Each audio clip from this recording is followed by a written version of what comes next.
When I first walked into the corner store and saw that refrigerator, I didn't expect it would change my life. It was just sitting there, humming softly, its glass doors filled with neatly stacked vegetables, fresh salads, and small boxes of meals. I had seen refrigerators before, of course, but this one felt different. It wasn't cold or impersonal. It felt like it was saying, "Here, take care of yourself, you deserve it." I had spent years working in neighborhoods like this, watching families struggle. People rushing from work, kids tugging at their sleeves, parents trying to find something healthy but affordable. And the shelves were full of chips, soda, candy. Nothing that truly nourished. I thought about the little girl who lives 2 blocks from this store. She wakes up at 6, helps her mom get breakfast, and sometimes there's nothing healthy in the pantry. I thought about the elderly man down the street who walks half a mile just to find a few vegetables that don't cost a fortune. I thought about the mothers, the fathers, the children, and I realized we needed a way to make good food easier, simpler, and welcoming. And that's when I had an idea. I walked up to the manager and asked, "Would you let me place a fridge here, full of meals that are healthy, affordable, ready for anyone?" He looked at me surprised. "You mean stock it yourself?" "Yes," I said. "I'll make it work. I just want people to have a choice." At that moment, I felt a mix of fear and hope. Fear that it wouldn't work. Hope that maybe it could. I remembered all the times I had tried to make a difference in Detroit, all the people I had met, and how small efforts sometimes ripple into something bigger. When the first meal was taken from that fridge, I felt my chest swell with something I hadn't felt in a long time. Pride, relief, a kind of joy that hums quietly in your heart when you realize maybe you can make a difference. It wasn't just about the food. It was about dignity. It was about giving people a choice, about showing them that they mattered, that their health mattered. And in that moment, standing in front of that fridge humming softly, I realized that one small act could reach further than any speech, any campaign, any report ever could. I didn't know then that this fridge would be the first of many, that it would go into hair salons, corner stores, and community centers, that thousands of meals would be shared, that health literacy would improve, and that families would feel seen, even if just a little. But it started here, with one fridge, one idea, one quiet hope. And it was enough to begin. But before we continue, I want to extend a very specially invitation to you subscribe the channel and leave a like. This helps me see that you support me and enjoy my stories, and comment down below which city you are watching us from right now. Let's continue. I grew up in Detroit, in a neighborhood where life wasn't easy, but where people cared for one another. My parents worked hard. My mother cleaned houses. My father drove trucks. They taught me early that hard work wasn't enough if people around you were struggling too. That if someone needed help, you gave it, even if it cost you time or comfort. I always loved watching my neighbors, the way they looked out for each other. If a neighbor was sick, someone would bring food. If a child fell behind in school, someone would find a way to help. And yet, despite all the love and effort, I could see the gaps. Families skipped meals. Children went hungry. People bought what was cheap, convenient, and easy, even if it wasn't good for them. When I became a health leader in Detroit, I carried that vision with me. I wanted people to have access to better options without feeling judged or pressured. I wanted them to feel like they mattered. And for years, I worked with programs and clinics, trying to educate, to reach out, to make small changes. But I realized that education alone wasn't enough. It's one thing to teach people what's healthy. It's another to make it accessible in the places they live. Corner stores were filled with chips and soda, while fresh produce was expensive or hard to find. I knew that unless healthy food was right where people shopped, it would remain out of reach for many families. I also thought about my own children and my grandchildren. I wanted them to grow up knowing that good choices were possible, not just something they had to wish for. I wanted my grandchildren to see healthy food as normal, not a luxury. And that thought became a quiet fire inside me. If it doesn't exist, create it. I started talking to local store owners. Many were hesitant at first. "A fridge full of meals, how will it sell?" they asked. "People won't buy it." But I didn't give up. I showed them the plan. I explained how it would work, how it could be stocked, how families could trust it. Slowly, a few agreed. The first fridge went into a small store on the corner, tucked between the bakery and the hair salon. I remember standing there the day it was plugged in, humming softly, looking at the rows of meals. Fresh vegetables, protein-packed salads, easy meals for busy parents. I realized that this fridge wasn't just about food. It was about hope, about dignity, about creating small moments of care in a world that often ignored them. Over time, more stores joined. Hair salons, small corner markets, community centers. People started to notice. Families stopped in. They took meals home. Children smiled when they saw fresh fruit. Parents thanked me quietly, sometimes with tears in their eyes. I didn't expect the fridge to teach me as much as it did. It taught me patience. It taught me that change can start small and grow slowly. And it taught me that when you meet people where they are, when you offer them a choice without judgment, they respond with trust and gratitude. Even today, when I walk through the neighborhoods where these fridges are, I see something remarkable. I see children reaching for healthy snacks, parents chatting with store owners about the meals, people making better choices, not because they were told to, but because someone had created a space where it was possible. It's quiet work. It doesn't make headlines, but the quiet work often lasts longer than the loud speeches. And it reminded me why I had started and why I had to keep going. Change does not arrive loudly. It comes slowly, like a whisper you almost miss. In the early days of the refrigerators, I believed that a good idea and a caring heart would be enough. I thought people would see the fresh meals, understand the purpose, and welcome them right away. But real life is rarely that simple. Some store owners worried the food would spoil. Others feared no one would buy it. A few looked at me kindly, but shook their heads, as if they had seen too many hopeful plans fail before. One man said softly, "People here buy what they know, chips, soda, cheap things. Healthy food sounds nice, but nice doesn't always sell." I understood his worry. I truly did, because I had seen disappointment before too. Still, I kept going. Each morning, I woke before sunrise and reviewed numbers, delivery times, food safety rules, and costs. The work was quiet and often invisible. No applause. No celebration. Just steady effort, one careful step at a time. There were days when the fridge stayed almost full. I would stand nearby, pretending to check my phone, hoping someone would open the door. Hoping one meal would leave the shelf. Sometimes no one came. Those were the hardest moments. Not dramatic. Not loud. Just quietly discouraging. I would ask myself, was I wrong?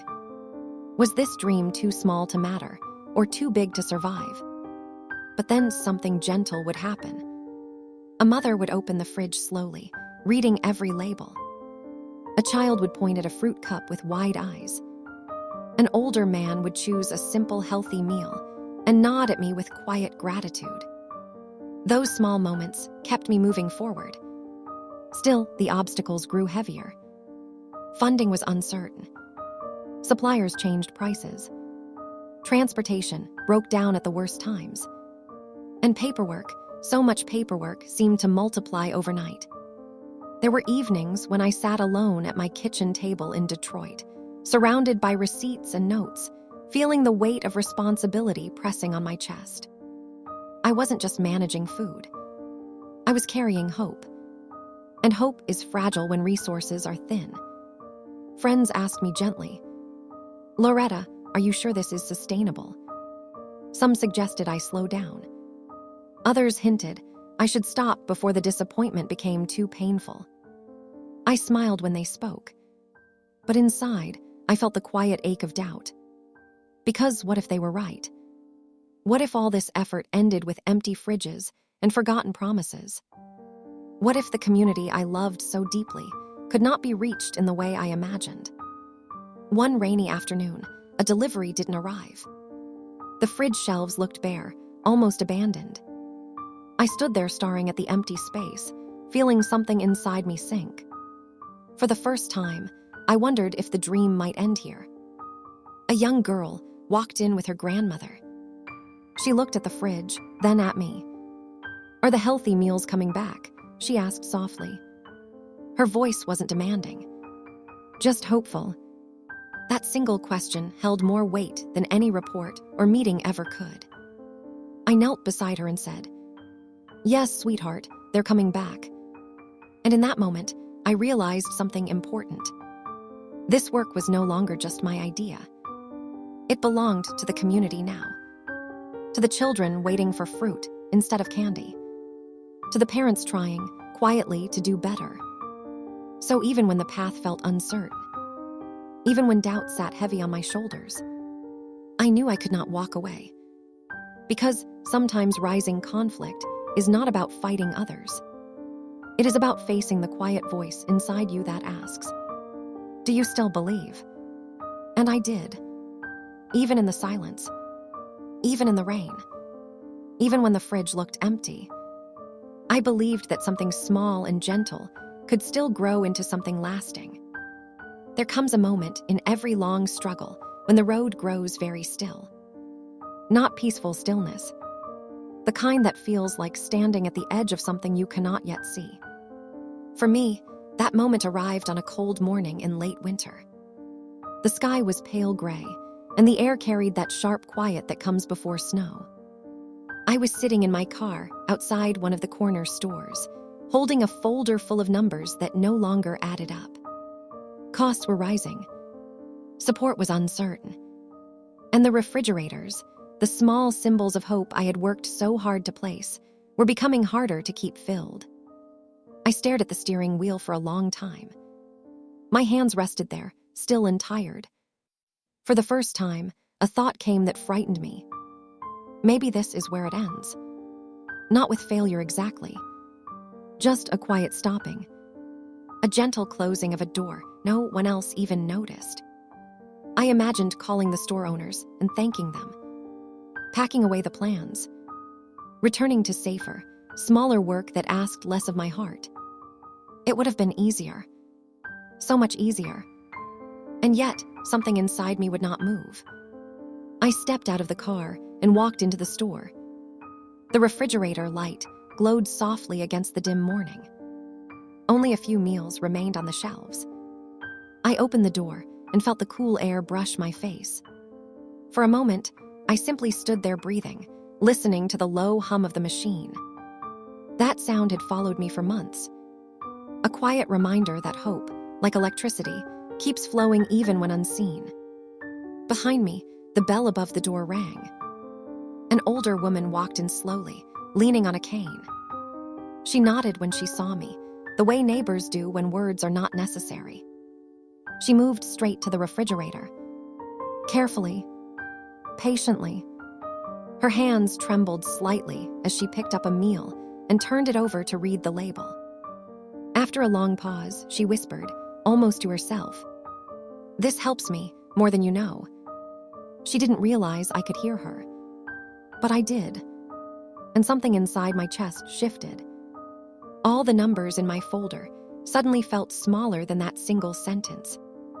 All the worry, the planning, the sleepless nights, none of it mattered as much as this quiet moment between a woman and a simple meal she could trust. Tears filled my eyes, but they did not fall. They stayed there, warm and steady, like a promise forming. I understood then that success was not what I had imagined. It wasn't big headlines or perfect budgets. It was this. One person helped. One choice made easier. One small dignity protected. I walked back outside and sat in my car again. The folder of numbers rested on the passenger seat. Slowly, I closed it. Not because the problems were gone. They were still there, waiting. But something deeper had changed. I realized I had been asking the wrong question. Not, will this succeed? But, is this worth continuing, even if it's hard? And the answer, clear and calm, rose inside me. Yes, it was worth it. Because some work is not measured in profit or praise. Some work is measured in quiet healing that no report can fully show. That morning, I made a decision that felt both small and enormous. I would keep going, even if progress was slow, even if support was uncertain, even if I had to rebuild piece by piece. I would keep the refrigerators alive. I would keep choosing the community. I would keep believing that care, offered gently and consistently, can outlast doubt. The snow began to fall as I drove away. Soft flakes touching the windshield, melting almost instantly. And for the first time in many weeks, my breathing felt steady. Not because the future was clear, but because my purpose was. Sometimes the turning point in a life is not loud. It is not dramatic. It is simply the quiet moment when you decide not to give up. After that winter morning, nothing changed all at once. There was no sudden miracle, no grand announcement, just small steps, steady and quiet. But something inside me was different. I was no longer working from fear. I was working from purpose. Each day, I returned to the simple rhythm of the mission. Phone calls in the morning, deliveries in the afternoon, notes and planning late into the evening. The work was still hard. Money was still tight. Some refrigerators still emptied too slowly, while others emptied too fast to refill in time. Yet the weight on my heart felt lighter, because I had stopped asking whether the work was easy. I had started asking whether the work was meaningful. And meaning, I was learning, has its own quiet strength. Not long after that turning point, something unexpected happened. A local nurse visited one of the stores and asked questions about the meals. She listened carefully as I explained the idea: healthy food placed where people already lived their daily lives. A week later, she returned with 2 colleagues. They wanted to help. Not in a big, dramatic way. Just small support. Sharing information. Connecting families. Spreading trust. That was how the circle began to widen. Soon, a community group offered to sponsor fresh produce for one location. Then another store owner, who had once been unsure, asked if a refrigerator could come to his shop too. Step by step, door by door, the quiet no I had heard so often began to soften into gentle yes. I remember the day we installed another refrigerator. Nothing fancy. Just clean shelves, soft light, and rows of simple meals prepared with care. A young boy pressed his hands against the glass and looked inside with wide eyes. "Are these really for us?" he asked. His mother smiled and nodded. "Yes," she said, "for us." That moment stayed with me, because it showed me something deeper than success. It showed me belonging. The refrigerators were no longer just objects. They were invitations, quiet reminders that health was not only for some people, but for everyone. Months passed, and the work slowly found its rhythm. Volunteers came forward. Students asked to learn. Neighbors shared stories about cooking at home again, about feeling better, about children trying foods they had never tasted before. None of it was loud. None of it demanded attention. But it was real. And real change, I had learned, often grows in silence. One evening, after a long day, I sat alone on a bench outside a small store. The sun was setting, painting the sky in soft gold and pale pink. Through the window, I could see the refrigerator glowing gently in the corner. People came and went. A father in work boots chose a meal and left quickly. A teenage girl picked up fruit and smiled at the cashier. An older couple stood together, reading labels slowly, carefully. Life moving forward. Quietly healthier. Quietly kinder. I felt tears in my eyes then, but this time they were different. Not tears of doubt. Not tears of exhaustion. They were tears of gratitude. Because I realized something simple and true. The work had never been about refrigerators. It had always been about care. About dignity. About meeting people where they are and saying, without words, "You matter." And in giving that message to others, I had slowly given it back to myself. I was no longer just carrying the community. The community was carrying me too. That is the gentle miracle of shared purpose. It does not remove hardship, but it makes the road feel less lonely. And for the first time in a very long while, I allowed myself to rest in that feeling. Not finished, not complete, but peaceful in the knowing that something good was growing. One small act at a time. Now, when I think about the long road behind me, I do not see the struggle first. I see the faces, the quiet smiles, the small moments of relief that passed from one person to another like a candle lighting the dark. There were days I felt tired enough to stop. Days when the future looked uncertain and the numbers felt heavier than hope. But those days are no longer the center of the story. What remains is something softer, something steadier. I think about the children who now reach for fruit without hesitation. The parents who tell me they feel stronger, more informed, more in control of their health.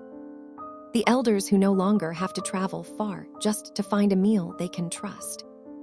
These are quiet victories. They do not make loud noise in the world, but they change lives in ways that last. When people speak about the work today, they sometimes use my name. They call me a leader, a founder, a person who created something meaningful in Detroit. But inside, I still feel like the same woman who once stood in front of a single humming refrigerator, hoping one person might open the door. Because the truth is simple. No real change is created alone. Every meal shared, every lesson learned, every healthier choice made. All of it belongs to the community. If my story has meaning, it is only because so many hands carried it forward with me. Store owners who said yes. Nurses who offered trust. Families who believed their health was worth protecting. And slowly, step by step, that shared belief became something real. Today, when I walk past one of the refrigerators, I do not rush. I pause for a moment. I listen to the soft hum. I watch someone open the door and choose care for themselves or for someone they love. In those small seconds, I feel a deep calm settle in my heart. Not pride, not relief, just gratitude. Gratitude that I kept going when it was hard. Gratitude that the community answered with hope. Gratitude that something so simple could become something lasting. People sometimes ask what lesson I have learned from all of this. They expect something complicated, something wise. But the lesson is gentle. Change does not begin with power. It begins with noticing. Noticing hunger. Noticing need. Noticing the quiet places where dignity has been forgotten. And then choosing to care anyway. Even when the work is slow. Even when the outcome is uncertain. Even when no one is watching.